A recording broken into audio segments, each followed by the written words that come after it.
En dépit de nombreuses embuscades, les FAMA poursuivent leur avancée vers Kidal. L'annonce a été faite hier dans un communiqué de l'armée. Des syndicats de l'enseignement supérieur et de la recherche scientifique sont en arrêt de travail de 48 heures pour protester contre la non-satisfaction de leurs doléances. Un rebondissement dans l'affaire du meurtre du rappeur Tupac, un accusé a comparu pour la toute première fois depuis 27 ans. Pour la Coupe CAF, le stade malien est fixé sur son sort. Le développement de l'actualité sportive, ce sera en fin d'édition avec Mohamed Kenouvi. Nous sommes vendredi 6 octobre. Mesdames et messieurs, bonsoir. Merci de nous recevoir chez vous. La colonne des FAMA qui fait route vers Kidal poursuit sa progression, mais cette progression est dangereuse. Le convoi a dû faire face hier jeudi 5 octobre vers Anefis à des attaques de groupes terroristes et rebelles. Djeneba Samaki. Les FAMA ont indiqué jeudi soir qu'un important convoi de ces forces avait progressé jusqu'aux environs d'Anefis, à 112 km de Kidal, fief de la rébellion séparatiste Touareg qui a repris les armes contre l'État. À l'issue d'intenses combats, la ville d'Anefis était à portée de l'armée dans la soirée, indiquent des sources. Les FAMA dans leur progression ont fait face au CSP qui regroupe aujourd'hui la CMA et une partie du Gatia, fidèle à Fahad Ag al-Mahmoud. D'après certaines sources, c'est plutôt une coalition JINIM-CSP que l'armée a dû affronter. Les combats ont débuté vers 7 heures et se sont poursuivis jusque dans la soirée. Dans un communiqué paru dans la foulée, l'armée a assuré avoir brisé les rideaux défensifs que les terroristes avaient mis en place pour stopper leur avancée. Les FAMA revendiquent la destruction de plusieurs pick-up et un bilan humain très important côté terroriste. Terme employé par les autorités maliennes pour désigner indistinctement les groupes terroristes comme les JINIM liés à Al-Qaïda ou l'État islamique et les groupes signataires de l'accord de paix de 2015, en grande partie rassemblés au sein du CSP, avec qui les combats ont donc repris en août. La colonne des FAMA est escortée par les avions, hélicoptères et drones. Un vecteur aérien qui a fait la différence d'après des sources, surtout dans une zone désertique et dégagée. Il faut noter qu'un convoi de l'armée malienne composé de dizaines de véhicules et de blindés est parti lundi de Gao en direction de Kidal. Il est soumis depuis lors à des attaques. Le Premier ministre de la transition nigérienne, Ali Mahaman Lamine Zein, accompagné d'une importante délégation composée des membres du CNSP et du gouvernement, a effectué hier une visite à Bamako. Selon le Premier ministre nigérien, elle vise surtout le renforcement des liens de coopération entre le Mali et le Niger. Pour ce faire, les deux pays entendent mettre tout en œuvre pour rapidement mettre en place la grande commission mixte de coopération Niger-Mali. Les deux parties ont aussi partagé leurs préoccupations communes en ce qui concerne la lutte contre le terrorisme, en droite ligne avec les engagements de la charte du Liptako Gourmand qui a acté la création avec le Burkina Faso de la nouvelle alliance des États du Sahel. L'actualité, c'est aussi la grève de 48 heures déclenchée par les responsables et membres de la coordination des syndicats de l'enseignement supérieur et de la recherche scientifique du jeudi 5 au vendredi 6 octobre 2023. Paul Yapinguesson. Des syndicats de l'enseignement supérieur ont déclenché hier jeudi une grève de 48 heures. Sur la base d'un avis de maintien de cette grève, les syndicalistes déplorent la persistance de la partie gouvernementale de continuer à ignorer les revendications légitimes des travailleurs de l'enseignement supérieur et de la recherche scientifique. Suite à la grève illimitée, l'État nous a donné la garantie de suspendre le mot d'ordre de grève et d'observer une trêve de 2 semaines. À la suite de cette trêve, nous n'avons pas eu gain de cause.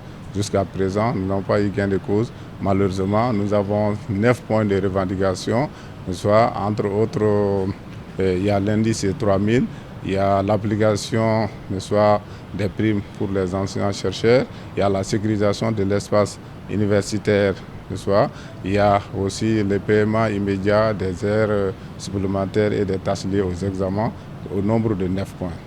Ces syndicalistes soulignent qu'après cette grève de 48 heures, s'ils n'ont pas eu gain de cause, ils comptent passer à la vitesse supérieure.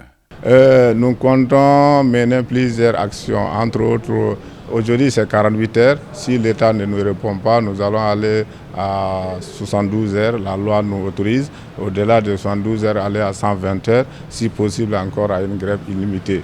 Et si l'État répond, tant mieux. Si l'État ne nous répond pas, nous n'avons pas le choix. Nous avons comme arme ou comme moyen de pression de déposer des préavis de grève. Une situation qui inquiète davantage les parents d'élèves. Et ceux-ci demandent aux deux parties de penser à l'avenir des enfants. C'est fort de cela que la Fédération nationale des associations des parents d'élèves et étudiants du Mali essaye tant bien que mal de tenter une médiation entre les différents acteurs. Nous avons rencontré les tendances qui sont dans cette situation désagréable au niveau du supérieur pour faire entendre la raison et vraiment le bon sens. J'espère que nous y parviendrons parce que c'est une cause nationale. On ne peut pas indéfiniment laisser les étudiants dans la rue. La situation actuelle de l'enseignement supérieur avec des chevauchements d'années et d'autres problèmes qui minent notre école, c'est sûr que nous avons appris avec beaucoup de tristesse et d'amertume quand même encore ce préavis de grève et que ça a été mis en exécution.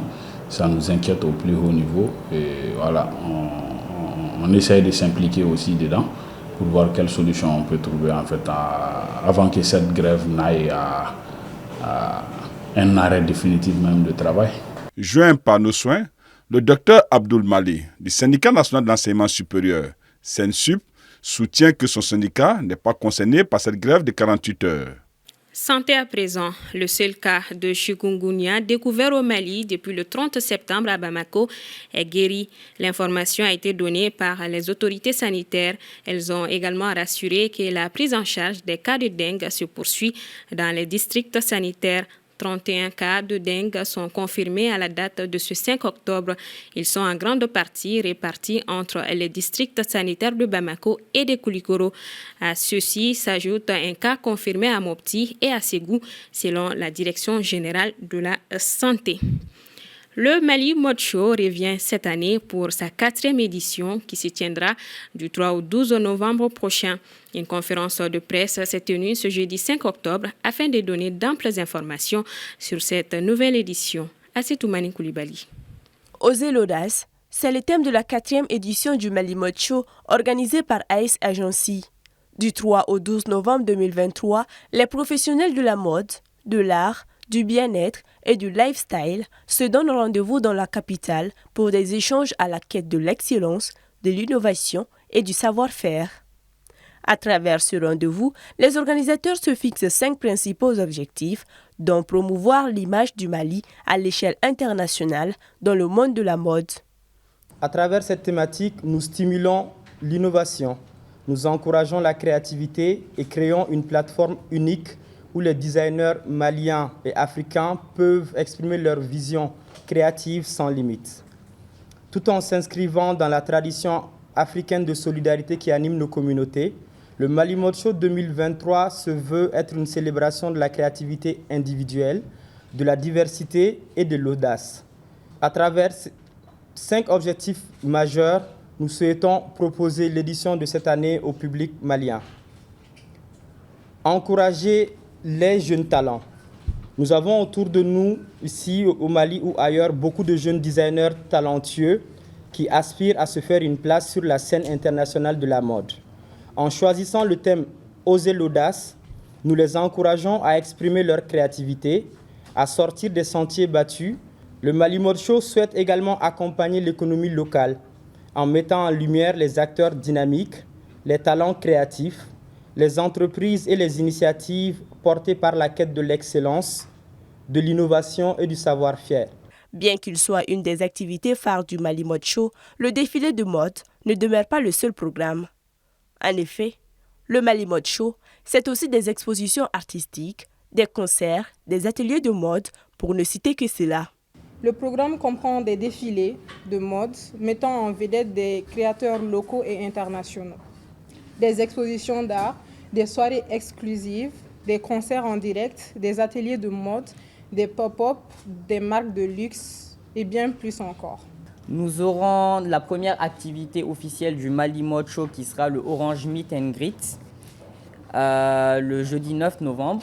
suivi du défilé Made in Mali le vendredi 10 novembre, du grand show à l'Azalai Hotel le samedi 11 novembre et du Tea Time pour clôturer les événements du Mali Mode Show le dimanche 12 novembre.